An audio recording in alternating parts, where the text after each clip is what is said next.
a few days back he told me that he had gone into an operation and he had killed many militants. So I was expecting something else. I thought he's been rewarded and they have come to give this news to me. There are heroes that make the supreme sacrifice, and then there are heroes that brave the loss and what's left behind. These unsung warriors are the strength of our soldiers, and today we bring to you the stories of our Veer Naaris, an insight into what it takes to be a woman of strength and invincible spirit. While some memories fade away with time, there are some that revive with each song, every word and every color, and those that are dipped in the olive green remain the most unforgettable. On 1st July 2001, Major Shafeeq Mahmood Khan Ghori immortalized himself during Operation Rakshak, leaving behind his wife Mrs. Salma Shafeeq Ghori and his 2 children, Sofia and Saif. Giving us an insight into what it means to be an army wife, Mrs. Salma Shafeeq takes us on a journey of love, and then how it transformed into an insatiable longing. It has been close to 2 decades, and yet the bond she shares with late Major Ghori only strengthens with time.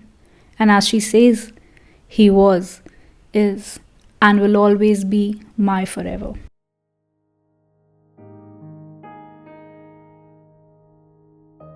My husband loved me and his children the most, but his love for the country came first and foremost. तो हमेशा बोलते थे मुझे कि मेरी मौत उस गोली पर लिखी है तो मेरी मौत वहीं होगी, नहीं तो अगर मैं कभी छुट्टी पर आया हुआ हूँ यहाँ, कभी राह चलते चलते मेरा एक्सीडेंट होकर भी डेथ हो सकती है, बट मेरे लिए गर्व की मौत वो होगी जो मैं अपने देश के लिए दे सकूँ.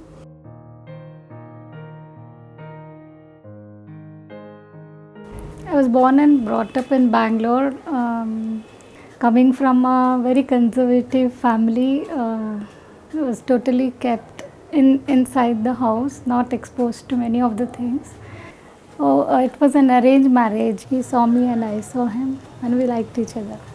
But initially, we were not aware of all this. He'd be posted at the borders all the time. It was only when I reached there, I think within a month of our marriage, we left for Punjab, and we had hardly settled down, maybe for 10-15 days only. Then he had to go to his post, and I was like all alone, living at a new place, And then I was like literally begging him not to go. I was telling him, let me go and talk to your CO. I'll beg him not to send you. So he made me sit and understand that it's not the first time that I'm going.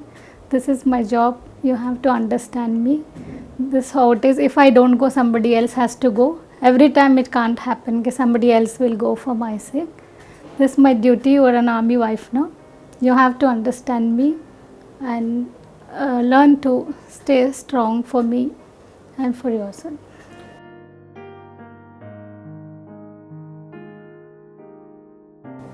When I was 21, I had my first child. With the baby born, life changed a lot. Like before that, when he was away, like I was all alone by myself. But now I had a responsibility. I felt good about becoming a mother.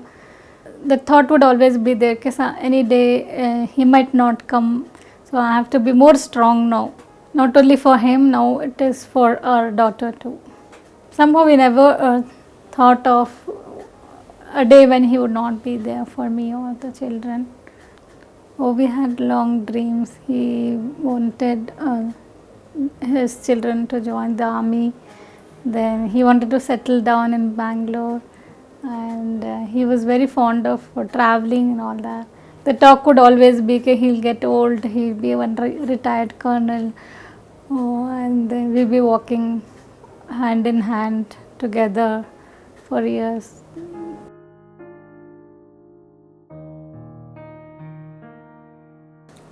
There was so much of uncertainty, like I wouldn't know where he's going. Suddenly he would say he has to leave, and even after pestering him to say when would he come back, he said, I can't tell you when will I come back.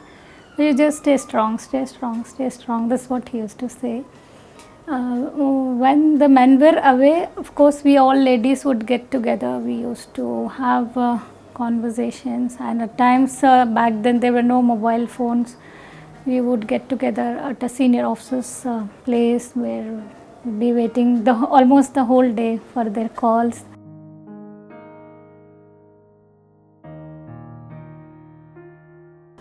First, when they approached me to convey the news, it was I had thought in a few days back he told me that he had gone into an operation and he had killed many militants. So I was expecting something else. I thought he's been rewarded and they have come to give this news to me. He was martyred on 1st July, but it took 3 days for the body to arrive. Till the time he came, I was praying God to save my home. We used to call our home a happy home. I kept praying, okay, God save my happy home, God save my happy home.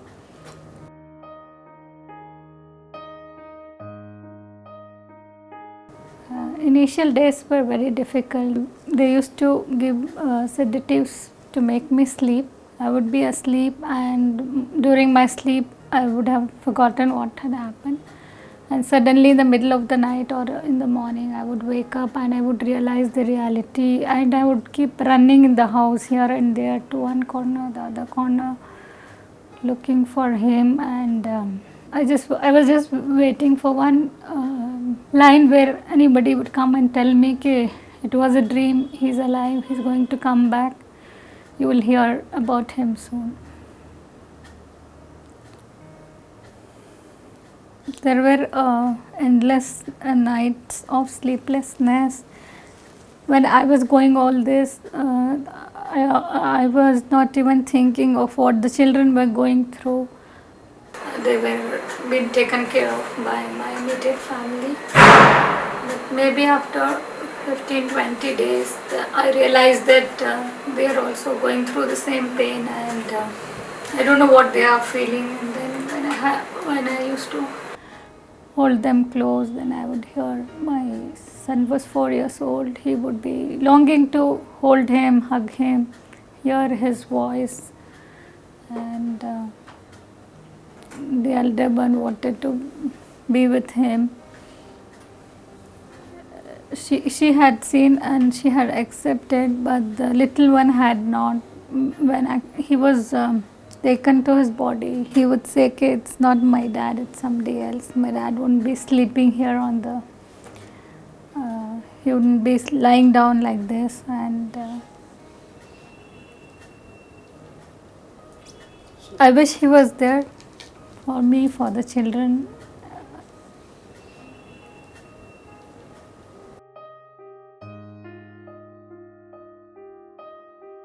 He was very good at photography, and he was very fond of taking pictures. That's how I have so many memories. And letters started in the beginning of our courtship period only. It was not like just one small letter or of say just one page. It was like pages of letters, and every day I had to go to the post office and post it.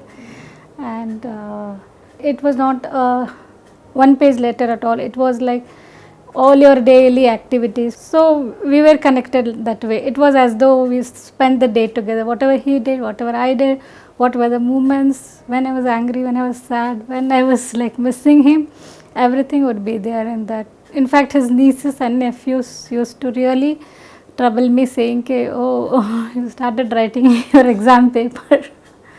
Yeah.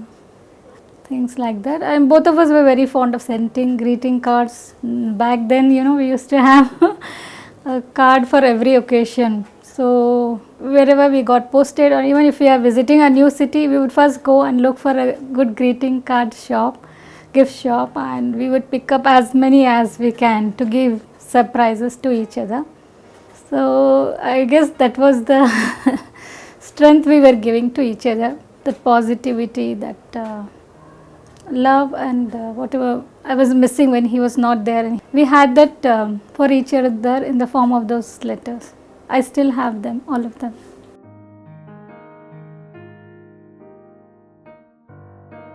We are seeing every day, we are losing so many families, and I try and get their number and call them. I visit them and I tell them that any time of the day I'm there for them.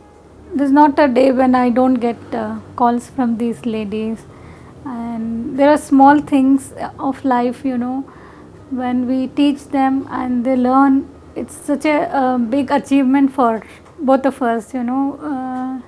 Like we celebrate their birthdays. I send gifts to them every month.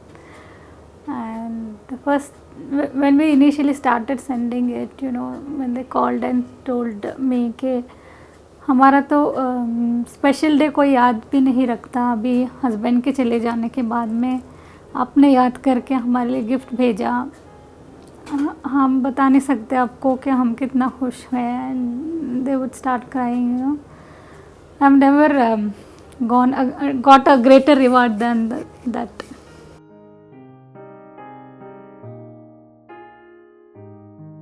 Yeah, the most difficult part for me in raising them up was the missing part of their father.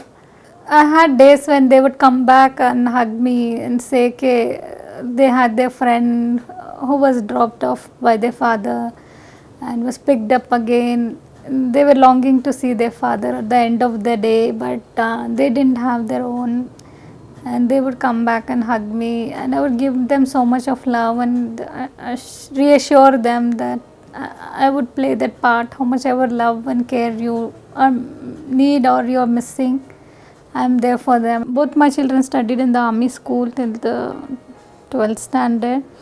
So for more than 10 years, I would say, for each PTM meet we would have, I would be the only person, I would be the only single parent there. I would see all these men come in uniform, and it would break my heart so much, but I wouldn't show it to my children. But I would have that low feeling throughout the day, for some time at least, कि why me, why me, why me. उनका जो ये था देश के लिए कुछ कर गुज़रने का, उन्होंने किया था, वो उनका था. अब मुझे लगा कि ये ज़िंदगी मुझे मिली है तो मुझे इसमें कुछ करना है. See, for us as martyr families, what impacts most is the civil society recognizing their sacrifices that their husbands or their sons have done. The family is not at all looking for any monetary contributions or benefits. It's being there for them with that pain, empathizing with them, continuing to support them whatever way by being there for the family.